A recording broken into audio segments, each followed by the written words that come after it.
Miki, how are you, brother? Good. How are you? So this is it, a this is a very exciting conversation for me, but it's also slightly challenging because on the one hand, I definitely don't want to put you on the spot in any way. You're one of my favorite people, but I want to explore a domain that you.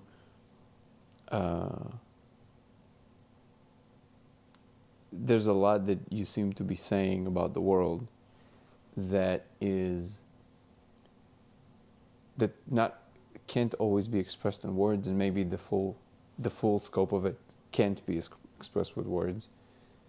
But I wanna give it a stab. I want to try because I think it's really important for people to be able to at least become more aware of the fact that something else is happening here. And so I just want to express that sentiment that this will be like walking a tightrope for me because I have an idea, which maybe is the wrong modality. Maybe I shouldn't have any ideas about the thing, but at the moment at least, I have some ideas about how this can be communicated to a larger public. But to the extent that I can, I will try and drop that need, and I will try to talk to you on the level that you feel that is appropriate to talk about it. So welcome to the podcast. Welcome to Dango Thoughts. I'm honored that you took the time. To anybody who doesn't know Miki, you've had some very interesting experiences in the last 2 or 3 years, and maybe you've had some of them before. I'm going to do a short summation, and then you can correct everywhere that I misrepresented what you've been going through. And in this period, you've experienced an accelerated pace and strength of certain types of experiences that some people would categorize as spiritual, transcendent, things like that. But of course, again, those words don't really do it justice, obviously. But you are the first person in my entire life that, even though I am open to the possibility, obviously because of the nature of my discovery, but also because of other reasons, because of other individuals that I came in contact with in the last few years, I am open to listen and to experience more. But I have to say that I'm also very conservative with what I'm taking on board as a truth, because it's very easy to get lost. And I think a lot of people, in fact, do get lost. I don't know, you might have something else to say about that, but that's my perception of it. And I think misleading people in that space is not a positive thing. And I see that as well. And this is why, because I guess I see myself as someone that is mapping the space of the alternative perception of the world, or I mean, at least that's what we call it at the moment, or the spiritual space, or the psychedelic space, or the transcendent space, whatever word you want to put on it. I see myself as someone who's mapping the space, and the better the map, the more comfortable and safe journey we can have. So I'm saying all of this because, like I started saying, you're the first person in my entire life that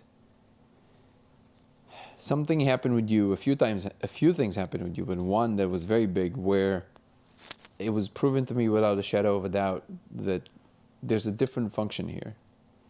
And I don't want to sound too esoteric, so I will specify just a little bit.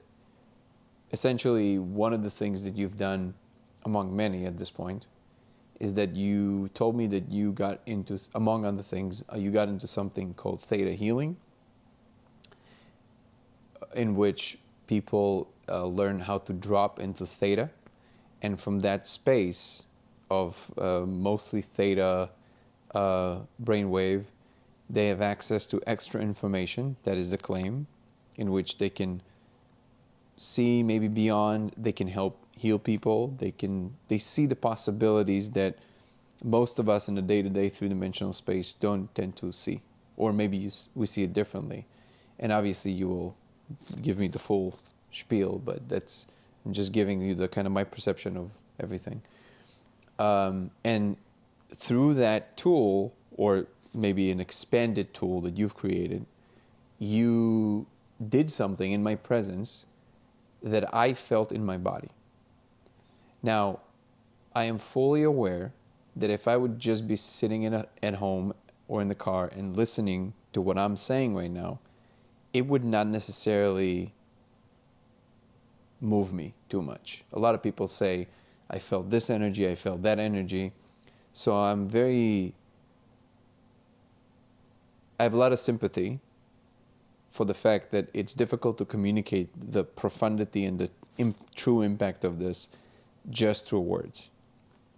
But to the extent that my rigor with the world is worth anything, I am very careful with what I take on board, and I am 100% convinced that what you've done is real.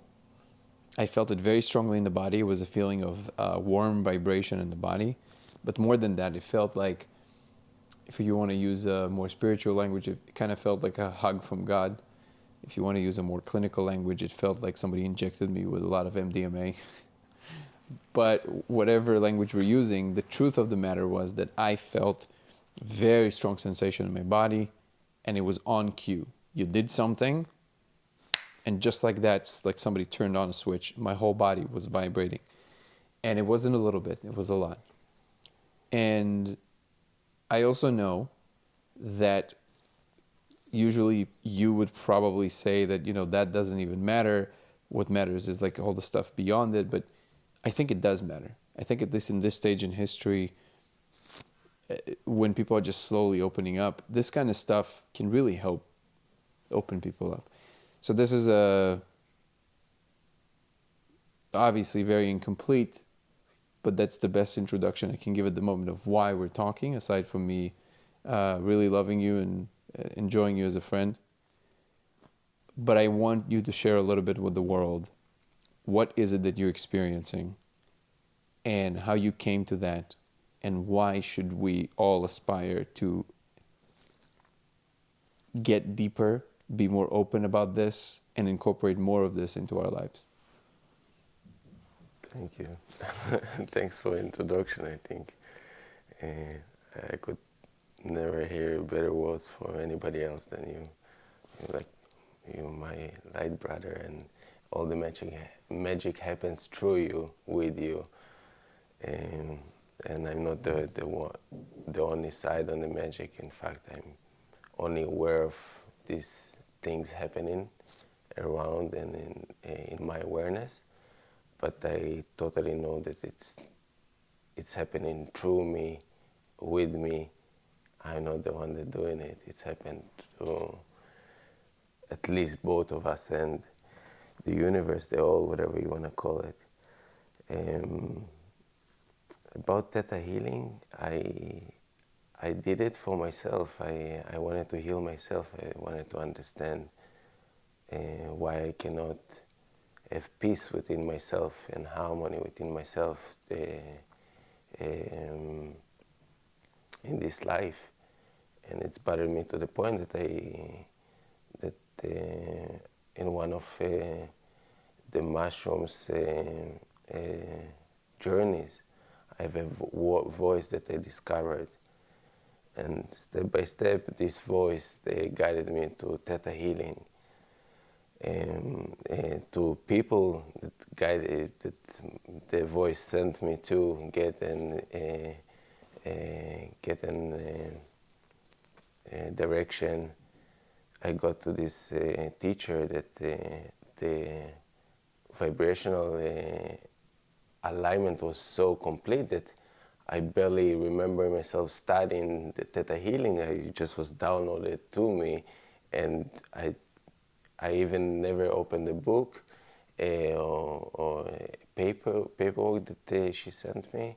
So it's naturally downloaded, and it's kind of one of the first awareness of strong connection between the two people that all the information and all the intelligence is flowing in a similar way I felt many others after. And I tried it on myself and it's worked, and I was able to reprogram some of my um, interpretations about my reality, and I understood that the reality outside of us, it's in 100% control. What's inside, maybe we don't know how to control it, but it is 100% there, because I could see in some events, something in front of my eyes, scenario changing, and then it's got my attention. So just to clarify, you mean that you saw that our internal world dictates to a large degree or to an ultimate degree what is happening outside. Is that what you mean? Yeah.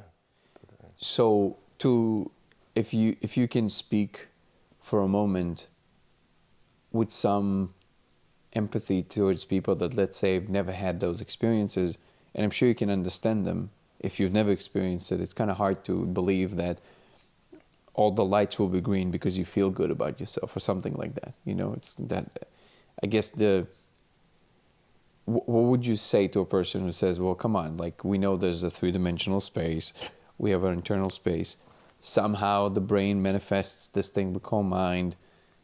What is the medium?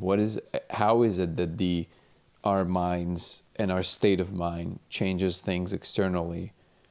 Is it that it's the same thing? Is there a medium through which this information flows? Is there something you can say to people there? Yeah, and it's what we're doing in the conversations that we're having with people. It starts with something that they want to change in their lives, and I'm sharing my point of view, my story, and I'm saying that this is what's worked for me, and it never actually made sense to anyone when I try to explain what's going on, what's going on in the higher awareness, and this was part of my understanding that between different dimensions, between different awarenesses levels, there is not, you cannot explain it because you cannot understand it. It's like a law of relativity. You see completely different things. You understand, you perceive different ways. So explanation about how and why and the sense will never work. So I understood that the best way to explain people is to help them make the way I was aware of making, and that's and my one of the first things that I want to say is that if I'm meeting a person that is 30 years old or 40 years old, saying you tried to manage your reality to a certain way. If you come in here with a will to change something, it means that you're not longer in control, and you need to, maybe you want to explore different ways to control the reality. And I'm explaining the way it works for me right now, and the process of it, how joyful it is to me, and by understanding how it actually works and how its inner work affects my outer reality, and it brings ease to me, and people find it helpful, and I hope to help many others.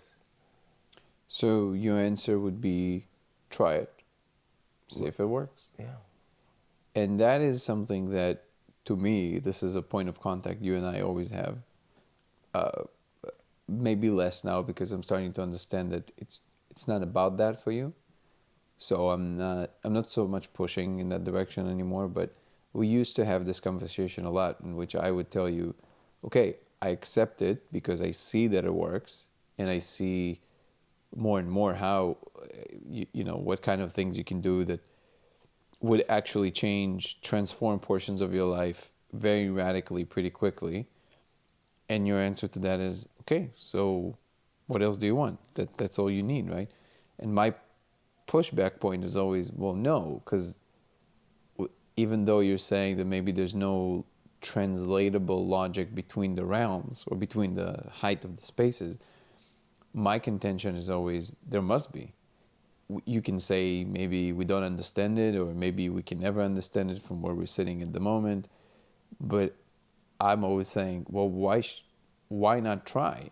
And I guess the reason in my mind to do that, it's not even just about the curiosity, which is a big portion of it, of course, but it's also that translatable knowledge, which is that the second you understand mechanisms, it's easier to help others see it regardless to who they are. Or it's just like, science. So like the reason anybody who studies can then go and apply and build a rocket, it's not about being in a state of being, right? So this, you're saying, is also a type of a technology. It's an internal technology, but you're saying the mechanisms don't play that big of a role. And this is a really shifty point, because my mind always goes to what I just described, which is to go back and say, okay, this is amazing. Let's look at the mechanisms and map them so we can help other people. And it almost sounds always to me that you're saying, and correct me if I'm wrong, but it almost sounds like you're saying the focus on how it works is the thing that prevents it from working. Would that be an accurate? It's almost like the second you get too interested in how it works, it escapes you. You can no longer hold it. Totally. And so that is true. And you believe that that is absolutely the case? So I think we're talking about more than just one phenomena. So to one of them, I would say that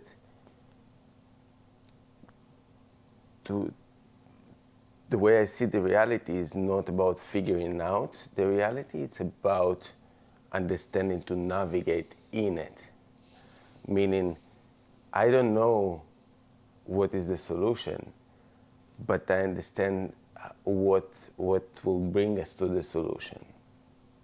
So, for example, when you're trying to find the mechanism and explain it, I'm saying that I'm aware of my intention to see this mechanism and share it with everybody, and I'm aware of what's available to me at the moment, the knowledge and the information that's available to me at the moment, and that it's a training for people, for the humanity, to keep it for a certain amount of time, that they will be able to enter this gateway that's called higher dimension, where you're aware of what you truly are, which is not the mind, which is not the body, which is not the emotions, and then you have no longer questions about it. And as soon as you try to figure it out, then it's your body mind, physical mind, trying to get the shortcut to this state, which is not possible without just getting. You cannot do it with a physical mind, because it's already limited, and you're trying to access something that's unlimited, unphysical, and the brain feeling so bliss from being in this state, this is how I understand it, trying to get the address in it, and then as soon as your awareness is here, you're automatically not there, because your awareness is here, trying to write it down, trying to remember, so then automatically you're not there. So it's just playing with the awareness, and it's like a muscle that you train yourself to go back, and you go back and fall in. And what I believe and what I see in when I'm there in my awareness is that this is the awakening of the new humanity, that this is our new era of humans to communicate and function from higher awareness, where we know that we are all one, and there's no more needs in many systems that cause suffering and pain. So are you saying that the process of analyzing itself, that is, to look at things as made out of parts and then trying to figure out how those parts interact, that by itself, that modality, is already a separating factor. It's already, you're insisting on looking at it as a sum of parts thing, and therefore you, by definition, cannot experience it as a whole.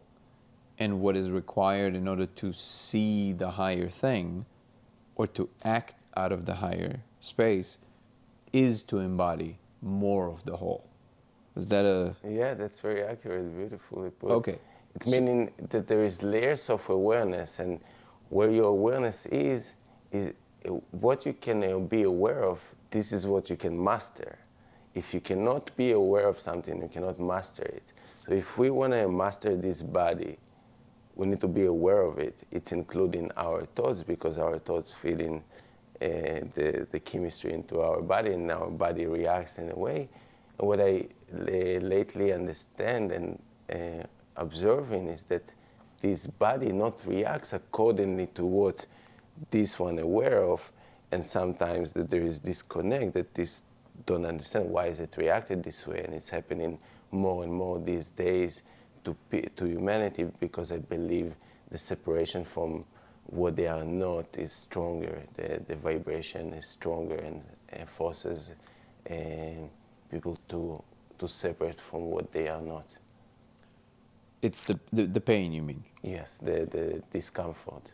So I will still push back just a little bit, but please know that it's because I'm just very curious and I really want to understand deeper.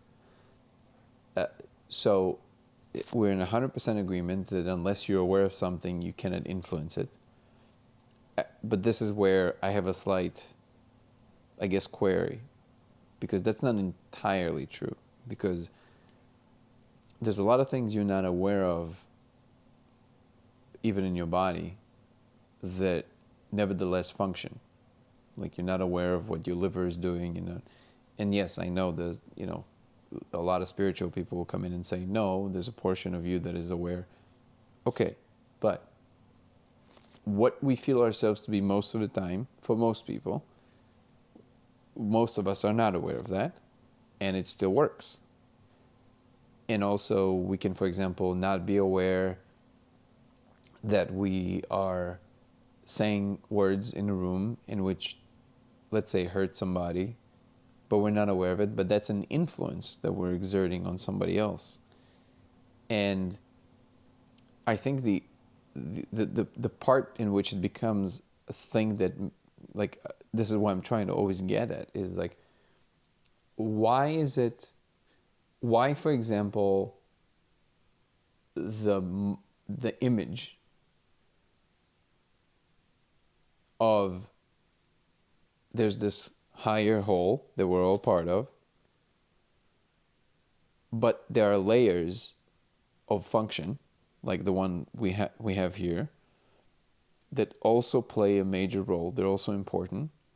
It's almost like, if you want to use a little bit more simple language there, let's imagine that we call the higher self God, or whatever you want to call it. That higher thing, it still wants the smaller awarenesses like ourselves to still have responsibility and decisions. Like, it still wants that portion to also happen, because otherwise it sounds like that part doesn't matter at all, and it's hard for me to, I guess, embody or accept that if whatever this bigger thing is, you're saying it's all of us, but whatever it is, it seems like it would not make anything that doesn't serve a function. So the fact that we're having this experience, the way we're having it, which is at the moment for most of us separate, and we feel like separate individuals and all of that, the egoic state, it seems like it wouldn't make it this way unless there would be a reason for it. Like, if the only reason is to overcome that, to me personally, at this moment in time, it doesn't make a lot of sense. It's like, it feels like it should still be functional for something. It's almost like, yes, you want to be inspired by it, but you also have responsibility to not just listen to what it's saying, but also to bring your own vision and you have your own kind of spark. Like, why is that not a more, I guess, inclusive image? And the reason I'm using that word is because it sounds like if we're saying that the only thing that matters is just to listen to the higher self, that it excludes the functionality and importance of what we are when we don't feel like we're our higher selves. You see my question? Like, Yeah. it's actually including more, because now we also matter. And yes, you can say we are not separate, we're that. But from the place where we don't feel that, it can't be for nothing. You see what I'm saying? Yeah, and as you speak, I find that the biggest difference, because you're trying to figure it out, and you're trying to explain it, and I'm looking from completely different perspective. I'm looking at the perspective that this is how I found ease in my reality, and I aware of a strong desire to share it with many others, and I'm aware of things happening to a conversation that I'm not necessarily know what I'm doing, but I'm aware of it happening, and I'm aware of a universal reality, whatever it is, having a conversation with me, because something that I'm doing inside of it, all of a sudden it appears outside, and I'm having fun with following that, and it's causing me joy and bliss in my life, and I'm just following that, and this is how I see the reality. You coming from a point how we explain it to somebody else, and I'm saying, I know that I don't know, and that every day I wake up with a flashlight. The flashlight might change the distance of how much it can look far. In some days it looks just for the next few minutes. In some, you can see in few years, you can see the vision. But this flashlight is changes, and you can walk only with this flashlight, because I understood based on my experience with my reality, I understood that any information that's available to me, any memory that's available to me, is according to the level of vibration, and nothing to do with what I really experience, because nothing is really what I really experience. It's always about where you're vibrating and where you're looking from, because in the same event in the past, you can look from two different vibration points, and you can remember it differently, you can know it differently, and you can feel differently about it. And I start putting more focus on changing the vibration and see what's happened there, because I proved to myself that the higher vibration, I'm going higher. It's a word that we can use to understand something that feels more joyful.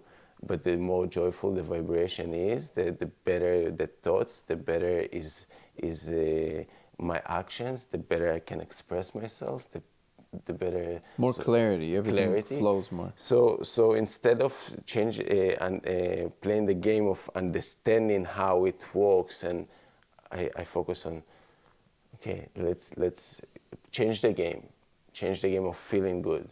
And then all of a sudden, as soon as I felt good, the inspiration came in, and this I was able to understand, okay, it's a different dimension. I cannot explain it. I cannot take the information with me down there, because I would write something down and then it would not make sense to me. So I could say that it's part of the training that I passed from my guides, and I believe that they did it to me, that they, at some point, they made me to erase everything I wrote, just to understand that it's important to lose yourself, important to understand that you're safe to go anywhere you want and gain yourself back. And this is our biggest lesson, is that, yeah, we can lose ourselves, we can try everything. At the end of the day, what we really are, it's the safest and easiest thing to be, and all the answers out there at this point, that you know what you are, and you not associate yourself with anything physical, that it's mind, thoughts, emotions, or even status or financial status or status in friendly zones, social status. As soon as you detach yourself from everything, then it feels easy and almost like game over. So real non-attachment. No attachment. So all those practices are pointing towards a skill that is required in order to ascend to that higher space. It's almost like that, where are those monks? The one that do the very, very fine sand drawing, you know what I'm talking about? Yes. And then they have to destroy it by the end of the time. Yeah. They look at it for a few moments, and it was this very laborious work for sometimes days, and then it's very meticulous, and they spend so much energy and time and focus. They gave so much to make this, and yet the practice is to look at it for a few moments, to enjoy it, and to erase it, because it didn't come, according to the belief, it didn't come from you, but it came through you for you to enjoy, but for no other reason. Because the second it becomes about anything else but enjoyment, then it becomes a poison versus being a gift. So that sounds like what you're describing really is the same modality. And it's very profound, and I think that actually satisfies even my curiosity, because I'm starting to understand that line that you're trying to describe, which is that's fine. If you want to understand, try and understand and enjoy that process. But if you can bring yourself to a place in which everything just feels natural and flowing and joyous, then from that place it becomes obvious to you that you don't even need to ask these questions. Mm-hmm. And then the egoic mind comes back and says, yeah, but we do, this is how we do things, so that's how we keep ourselves safe. And it keeps telling you, and that's the real, I guess, faith. That's the real trust that it won't hurt you. Mm-hmm. Because the fear is always, yeah, but what if it will? So you always come back and you close in and you're like, I'm a unit and I got to be careful and I got to figure it out. I guess the only thing I'm not fully convinced on yet, maybe I'll get there, is that I don't necessarily think that trying to understand is necessarily an enclosing factor, a separation. Maybe for me. Yeah, maybe. Maybe for me. Yeah. Because So that's the only thing. But everything else, I fully agree with you. And in fact, I was wondering. It was just funny to me because you, according to everything you're describing, it sounds like essentially there's only one of us, and we're in a fun house, like we're in a mirror house, and it's all different shaped mirrors, reflection of the same thing. So what if this reflection to you, because I'm in your world now, so the reason that I'm like, it's almost I'm asking that of you is because there's a portion of you that is still asking that to some degree. Yes, so I'm like course. Voicing it for the. Of course. Right. We help each other to bring that to our awareness by. Yeah, but I feel you. I understand. So I get, but that this is what I'm always searching for. A lot of people, including myself, many times we just ask the question to ask the question. We just want the information. There's something that's But I discovered that actually there is an end point, for me at least, for these kind of inquiries. I'm no longer just asking to ask. I'm asking because I really want to understand. And when there's a true moment of understanding, then there's Flow. okay. And the moment of understanding that I just had is that the only thing I know I'm not fully there yet, or I'm just not wrong about, it's one of those, is that understanding does not necessarily equate to separation, and maybe even the ultimate goal of God or the higher self is to understand. Maybe it is trying to understand. So, in a joyous way, it's really trying and understand. Maybe yes, maybe no, but just understanding that that's the thing that drives the rest of my apparatus in the moment, it puts me at ease. I'm okay with moving on from here. And it was just, I wanted to share that sentiment and feeling, because it feels everything you're describing that state to be to me. Like when I understand, it's not like, oh, I got my fix. It doesn't feel like that. It feels like that. Yeah. So it is just interesting. Yeah. Can I ask you something a little bit more specific? Of course. What was the first moment that you can remember that something happened that was truly different of this flavor? Because you didn't have it your whole life. Maybe you had glimpses of it. But do you remember the first moment, the first thing that happened that you said, whoa, what's happening here?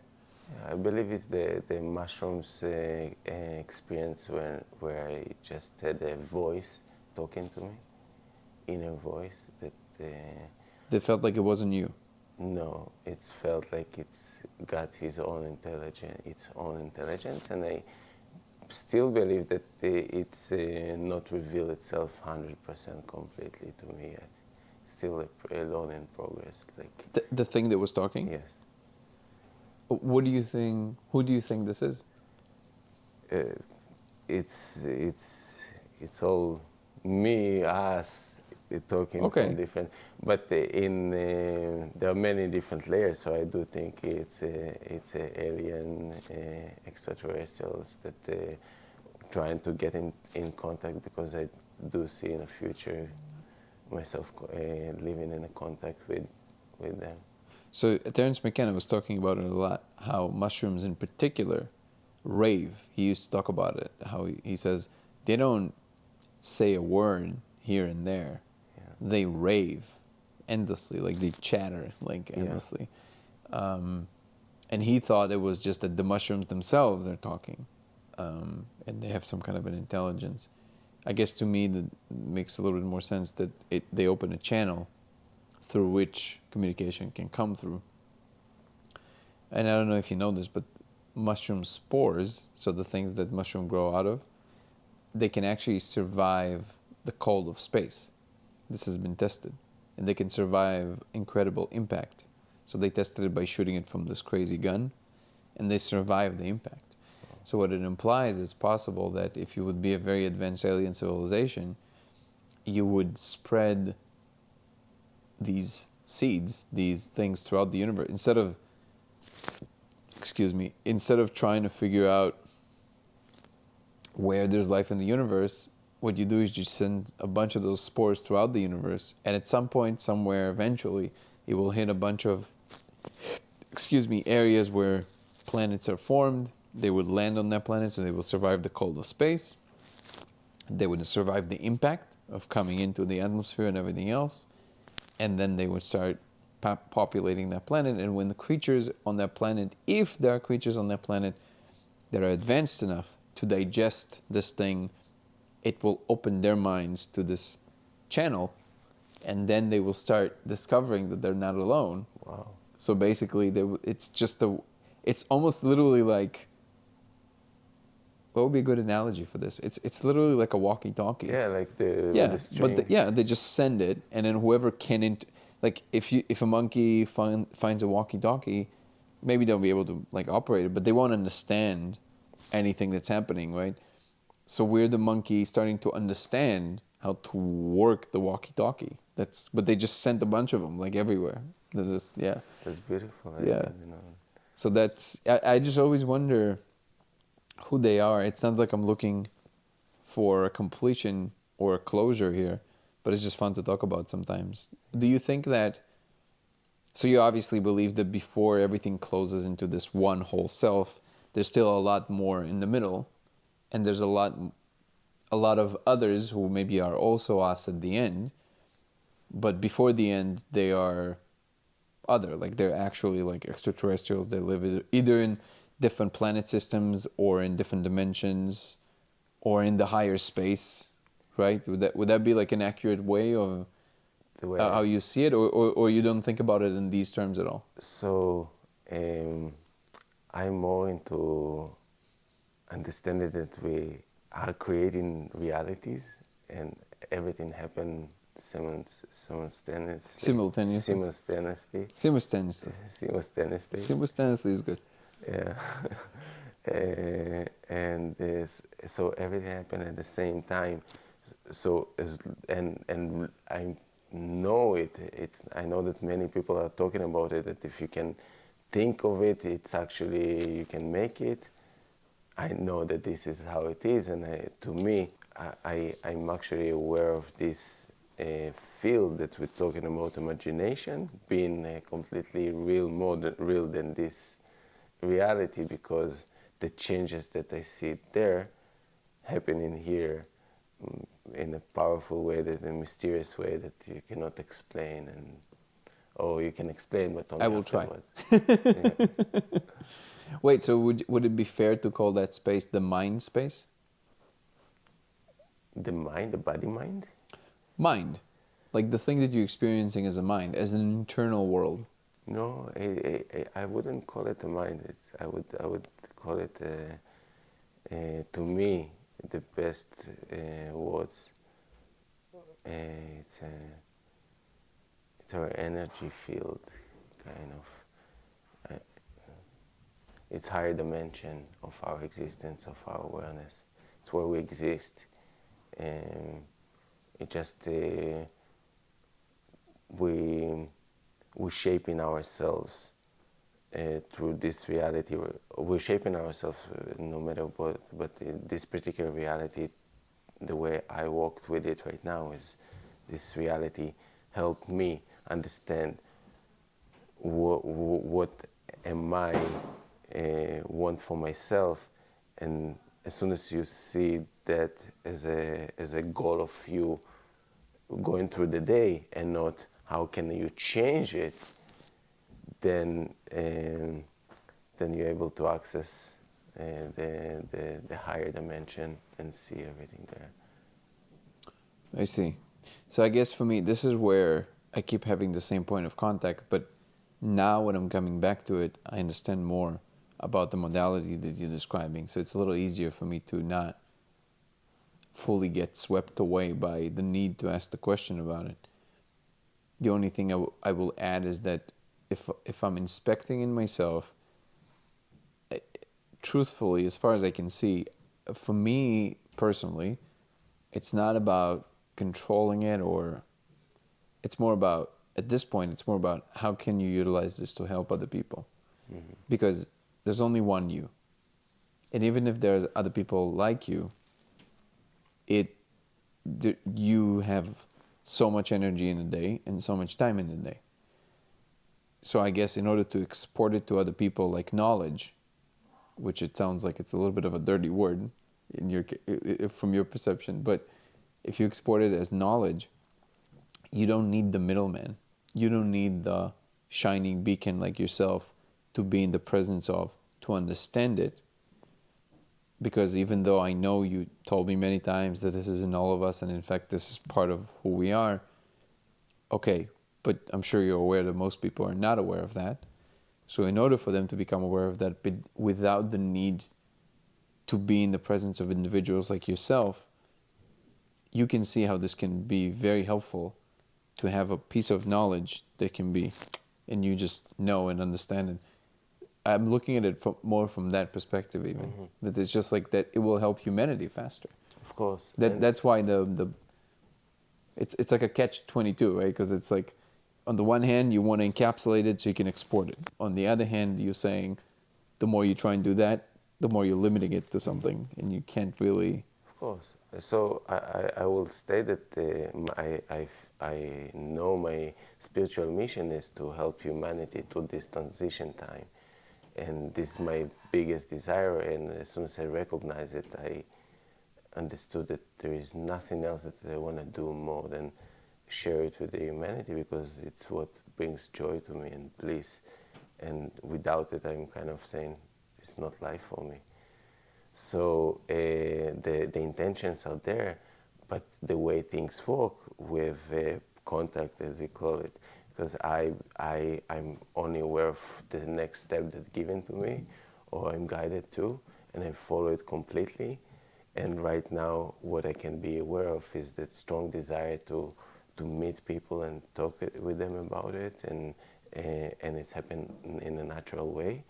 and you and I are speaking about bringing it more availability to others to contact us and provide some sort of community. I do see a vision. I can tell you how the vision looks like, but how is it going to play out? I'm totally every day forgetting everything and letting the reality to rewrite itself, because I believe that every day we're already going through is a evolvement as a being, as a spiritual being, and we can see different options. So why would lock yourself down to one option that was in one particular moment available to us? Why always don't try to get a better one? So for that, I'm just completely forgetting about all the plans. I know that this is my desire and this is what I wake up with, and do my best to be me at the moment and read the signs and read the guides, and in the same way that it's happened with you and with many others. That's all I can do. If you open my laptop right now, you will see it's open on a tab called how to. That's a. It's over there. Okay. I'll show you later. It literally says how to start a nonprofit in 5 simple steps. So I'm very much in the daily flow of trying to understand how to do this, and how to make this happen. But again, you always go back to your modality, which is don't worry. Like you say, it already happened. Now you just need to become aware of it. So in that sense, I guess the confidence you have in it, I'm still locked or in a place of, sure, it will happen if we make it happen. But you're saying, no, it already did. You need to become aware of it, and then you will become part of the world in which it already did. Yeah. Is that an accurate? Yes, I will add something to it. I would add that the vision is there. So the vision, the way it's gonna happen, from my understanding or my flashlight point of view, is that by meeting people and sharing that that they are not alone, same as we're doing with many, they're not alone in this awakening, and bring ease to their life, recognize more people that wanna be involved. And by recognizing more people that want to be involved, by holding this mindset, this understanding, this awareness of outside of the body versus inside the body for as long as 48 hours, will guarantee awakening to these higher dimensions according to my guides. I believe that Why 48 hours? I would just wonder. It's just how it is. That's the information that was available to me at the moment. So you're saying if somebody holds their awareness of what they really are for 48 hours, so how do you communicate that again to somebody who never heard it before? What does that mean even? Like what is who I really am, right? So like how do you even get there? Be aware right? of the simplest way is to be aware of your thoughts. If you're aware of your thoughts, you're already in a state that you are not in here. You're aware of what's going on here.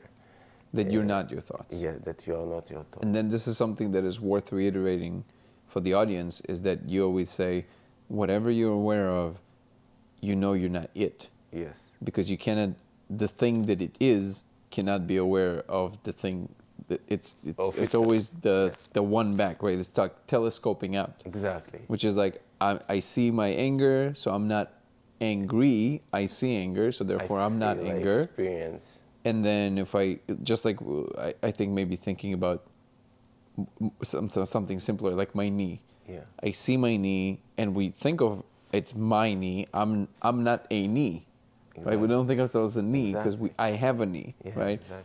But you're saying you can keep doing this. You can say I'm not my thought. Which, by the way, this is what most of Buddhist practices and most of meditation practices. But this is a very simple conceptual move in which you just do that, and then you can say, I am aware of the awareness that is aware of the pain. So how many steps of telescoping before you? I believe that it's infinite process, and each one of them it's a different dimension, different vibration that you need to know how to navigate there. and it's always new, and I believe that this is the growth of our consciousness that's always going to happen and wants to know more and more and more. But I, I think for me it was important to be comfortable at the next stage. So I spend more time versus trying to go higher and higher. Of course, I can find myself traveling higher and higher, but I really wanted to, I felt a strong desire around, okay, here's a field that I can bring the person that I'm in front, I can bring him there. I feel that I can hold the space and help them to get there. And so I believe I spent more playing with it, because as soon as you're aware of your thoughts, now you really can be aware of what you feel in your interpretation, because there are two separate things. It's kind of looking from the same perspective, but looking to disconnect even more things that bind it together, because you can feel something, you can interpret it, and you can be thinks about this, and you can be aware of what you're thinking, and you can be aware of what you're thinking and everything else there. So now, if you change anything that you feel to energy, because it's really is energy, and you can expect different interpretation from this energy. You can expect something else instead of, oh, it hurts, oh, it heals, and you truly can expect it, then it's manifest 100% for me. Yes, there is a training of the mind how to do it, and I wasn't born with it, but I do aware of it working for me, and this is the training that I believe I can share with someone, and if they get it, it's automatically done. Like, it's wisdom that happens here, and somebody that connects to this energy field, he understands it right away, and become part of either using it or taking it to his field and spread the tools.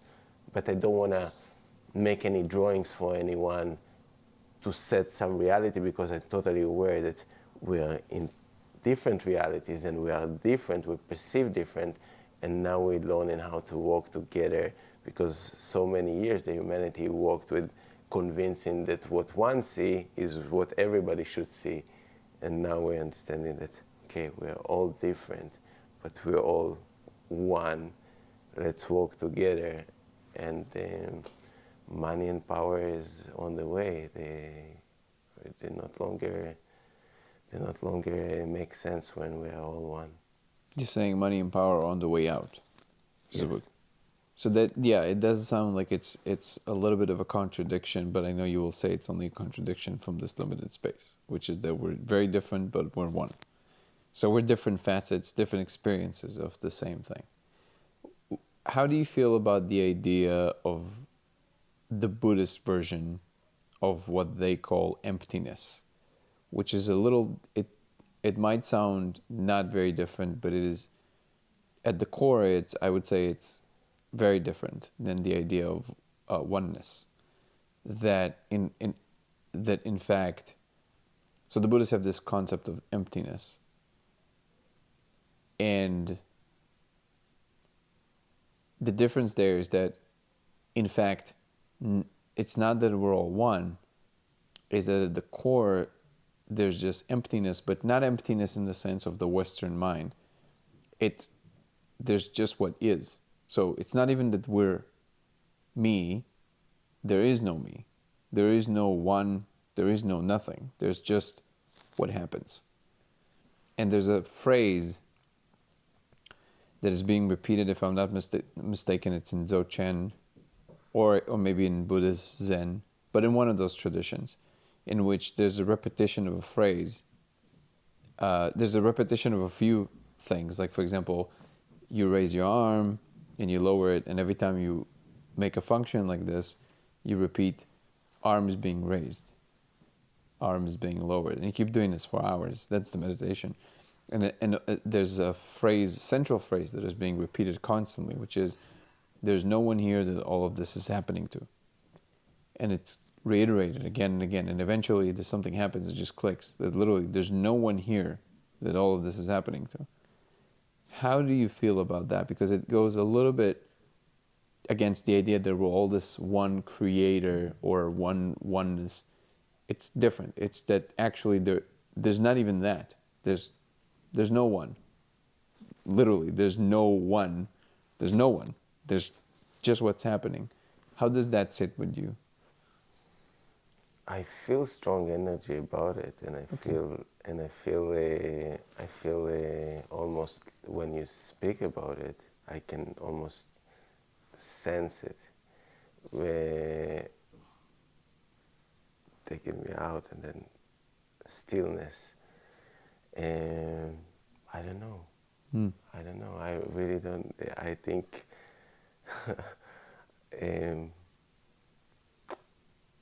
to me is really. I would not study about Buddhism or Christianity and discover things. At some point, I decided that I would try whatever works for me. And I do hear podcasts, and I do read books, but I really try to find tools within myself, and that's what's worked for me. So you can help other people. yeah. So you can hold your awareness like this for 48 hours of what you really are? Yes, and when I'm aware of my awareness not there, I know I'm more complete with it, because I recognize this is a low tide in the energy, and those moments are very important because they have meaning in our life, in our consciousness. So I'm totally aware. It's like, okay, here's a moment that you give, and here's a moment that you take. You're not gonna come to somebody that you came to volunteer. You're not gonna take from them, right? Yeah.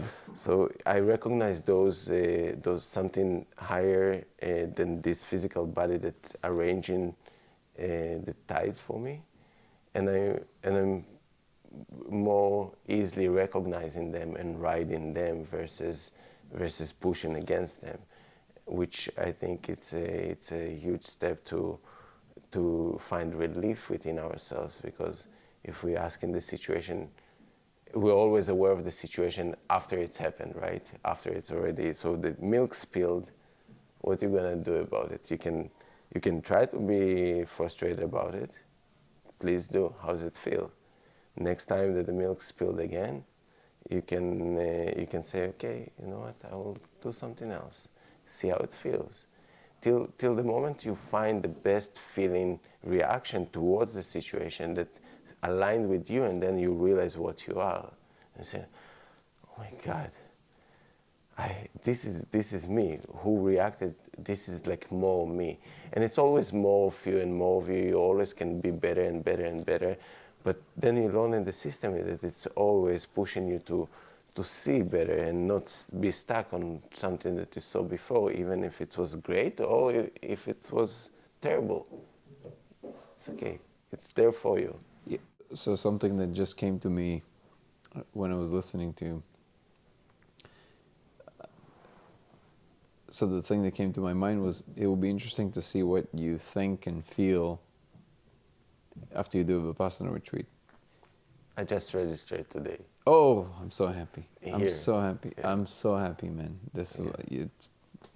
I'm so happy.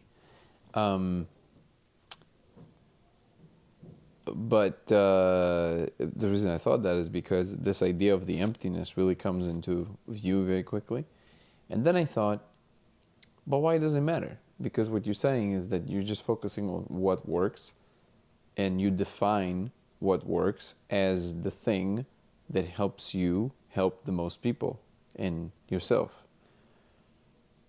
And then the question about whether it's emptiness or the one is just a philosophical discussion. It doesn't actually do anything, right? But then I thought, that's interesting, because what is the value then of, for example, what I'm trying to do right now, right? If it's all already decided, if it's all already all that one, and like, okay, so what is the point, right? But then I thought, well, that's interesting. I never noticed that a lot of times the questions, or the right questions, drive the curiosity in the process as much as the understanding itself. Because if I think about myself, for example, a lot of times when people, sometimes I would see you talk to Idan, to a good friend of ours, or somebody else who's like in your mindset, and I'm also in your mindset, but let's say they're less, have the grind that I have about it. And I just see you guys just sit there and just agree about everything, right? I'll be honest, if I'm watching a podcast like that, if people just, and there's a lot of them, people just like sit and just, I would also say stroke each other's egos, but like they just sit there and they just, they just agree about everything. I'm like, I'm not interested. Because then they Stop belong there. Stop there. Wait, you know why? Okay. Because they signal that they belong in a club. I'm not included in this. There's nothing that they're saying that signals to me that they're aware that there are other people who might want to be interested, but they don't know how. And there's nothing that they're doing that allows for that open door. They don't realize they're doing it. But because when you just agree on everything, there's no building up.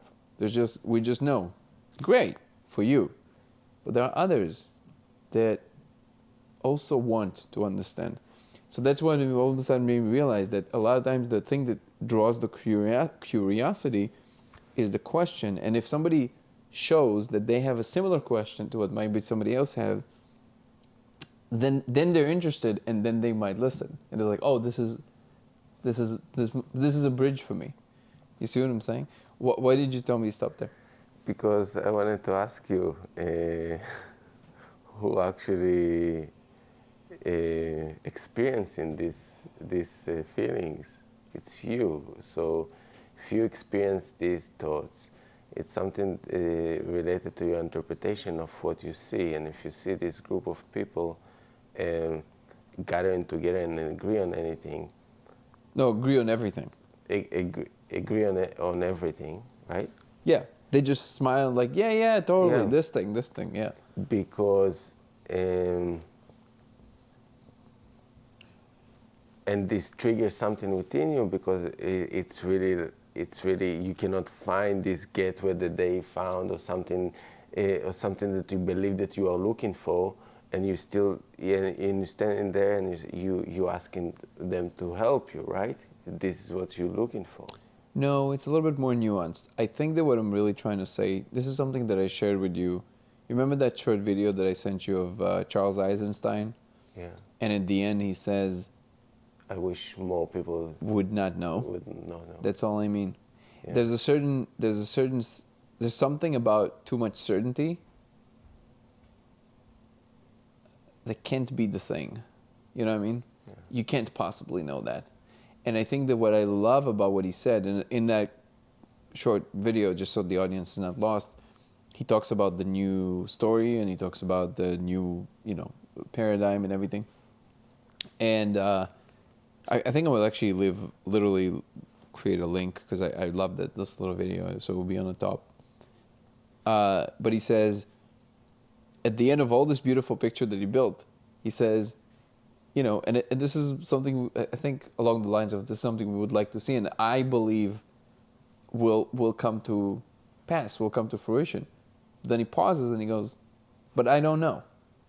And then he says, and I wish more people would not know. I agree with that. Yeah, and that's all I'm saying. It's like there has to be a little bit of humility, of like, you can't possibly think ultimately, right?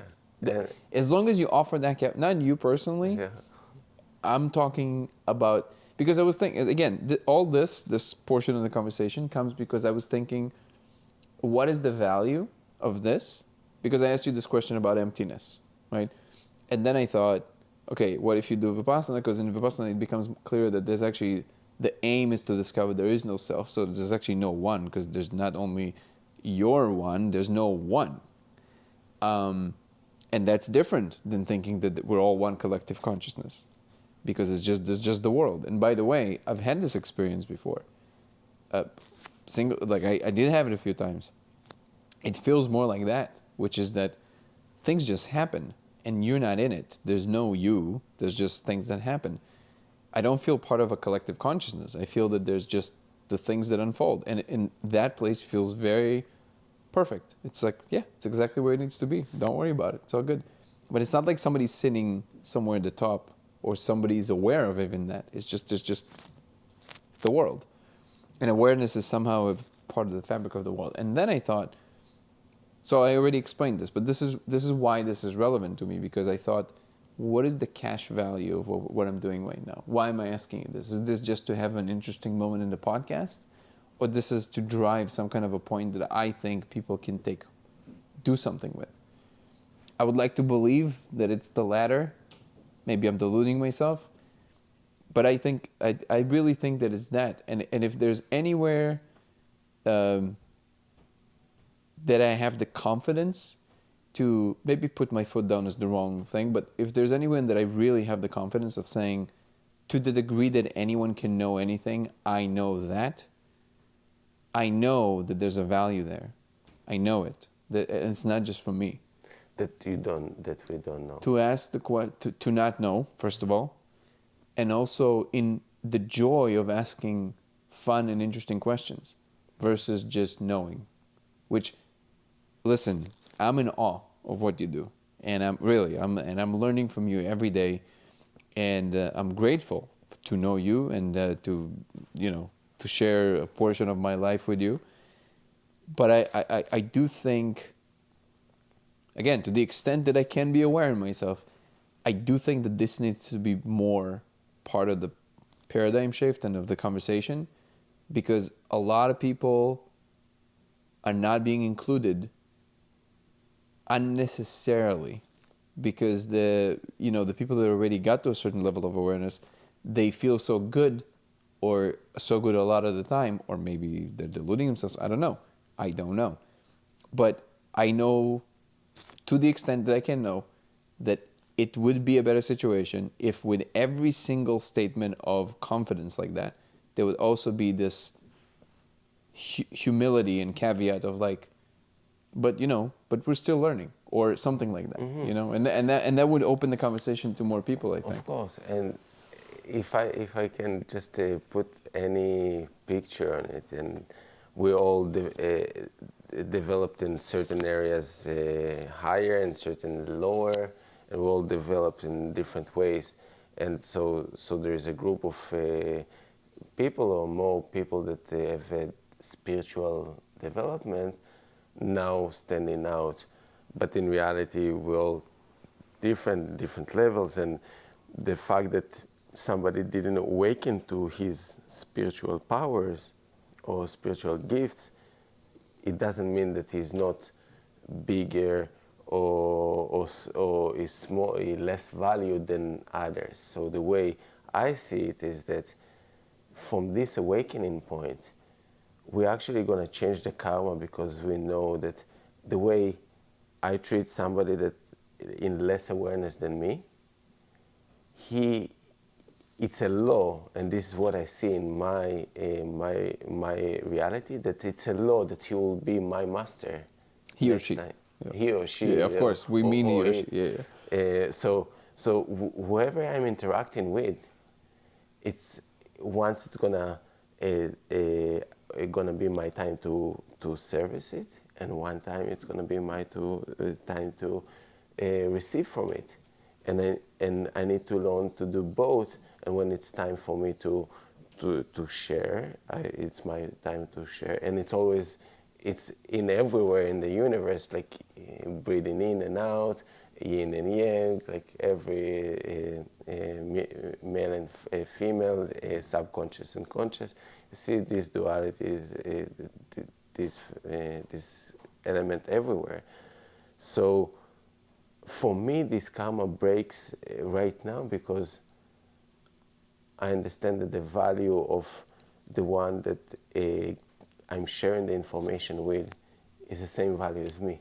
it's even higher. That they You mean the people who are receiving this information? receiving it for me or interacting with me or in any way. And also it's helped me with the people that I'm receiving help from to understand that this is something that it's for me to allow. If my reality brought to me to the situation that I'm there clearly to receive help, it taught me a lot to do receive it and to not block this energy because it needs to flow and it's part of everything. So when we awaken into this awakening that we are all us, I personally my intentions are pure because I know how careful I need to be, because otherwise I cannot get there because I already feel the pain there right away. If my ego goes up a little bit, I can feel it right away. So I'm aware of it and I'm pushing it down and I'm saying, this is me you're talking, so treat you as you want to be treated. So I can feel it. This is what helps me deal with avoiding hurting someone or misleading someone. It wasn't so much for me. It didn't feel like either you or anybody that I described this, in this hypothetical scenario, it didn't feel like they're condescending everybody else. It's that they have a certain lack of awareness how you have to be sensitive to the fact that we're just transitioning to understanding some of this stuff. So there have to be bridges. Just to say that you're convinced because you had these experiences, that's fine. But there has to be some, even minimal awareness that not everybody experienced it. So therefore, it doesn't necessarily make sense to them.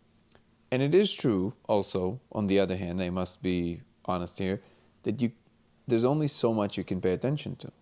You can't be aware of every single predispensation of every single person and how they might receive the information. So yes, it's also cannot be the responsibility of each public speaker on the subject. But it's almost like to me, it seems like a lot of this stuff is embedded in the culture around it. It's like, the Aubrey Marcuses, like the people that bring people of that flavor to their circle that is constantly growing. And actually, to be honest, Aubrey probably does it one of the best, in which he does offer caveats and awareness that sometimes this stuff might sound a little like something you might feel resistance to, so maybe you just can open yourself up to it as a possibility. And so actually, yes, there is some, but I don't see it a lot. Sometimes people just talk; they just say the thing, and so that's the only thing. And I'm really big on that because I think we are going to go through a stage in which a lot of these bridges are going to be required. But again, every time you talk, there's something about the resonance in your voice and everything you're saying that makes it clear to me. There's always this feeling of like it's all going to be all right in the way you talk, which is one of your many beautiful qualities. And what I understood, either from your voice or in the subtext of what you were saying, was that all you can do is have a pure intention, and then you trust that the truth, whatever it may be, will come through you in the optimal way. So you don't necessarily have the tools or the attention span to always think about how each person will think about what you're saying.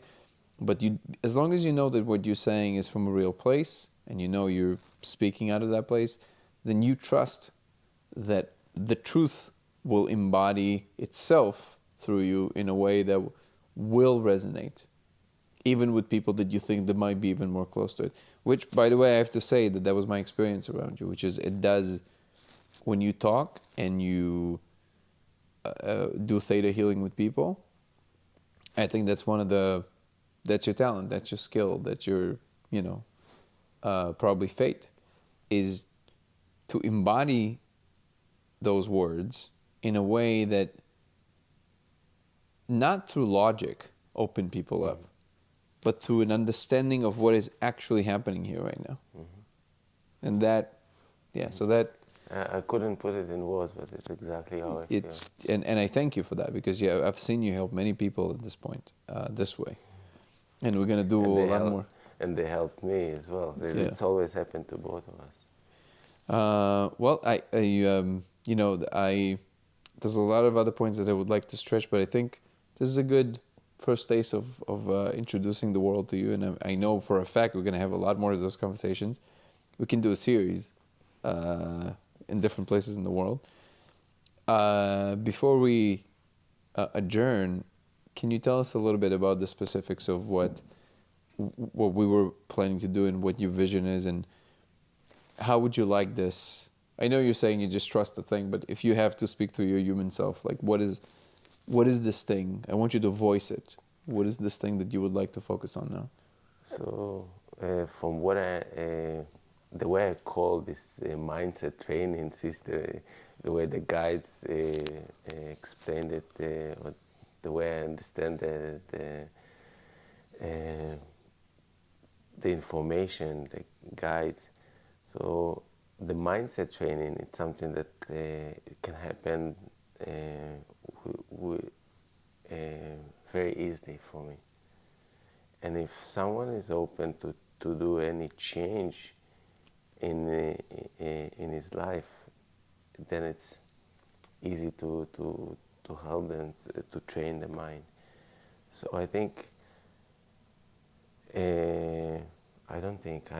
I feel I'm aware of a strong desire to go and share it with people, and it's happened naturally for us since I met you especially, that more and more people are having a conversation, and more people find ease, and through reaction of people, I'm also learning what is it that I'm doing inside, or what is that I'm aware of happening inside or in my field that affects them on a physical plane. So when you're saying I feel warmth in my body, and I hear other people talking about it, then I understand that there's something going on that happening here, there. It helps me.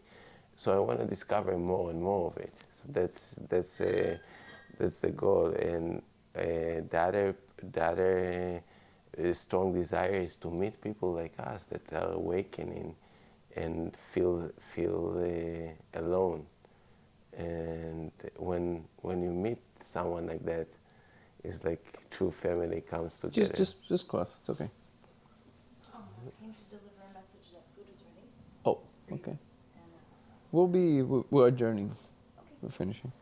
So he just final words. So this feeling that associated with meeting people that are ready to hear about it, and more like us minded, meaning they understand that there is higher awareness and higher purpose in their life, and it's happened naturally. So I'm aware of the journey started, and for me to jump in and invite more people to contact us, to create connection and bring together more light to the universe that's going to raise the vibration.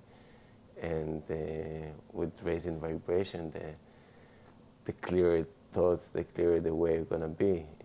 So I'm totally aware of being a part of it, and but it's going to take all of us to move into our awareness. It's not just somebody's job. I think it's all of us going to do it. It's beautiful words. I appreciate you taking the time, Miki, and I am very excited about both what's to come this year and onwards, and for our continuous conversation on the subject. Thank you for on this podcast and beyond. Thank you for the exposure. Thank you for everything you're doing, and this magic wouldn't happen without you. So thank you. I'm honored. Thank you, brother.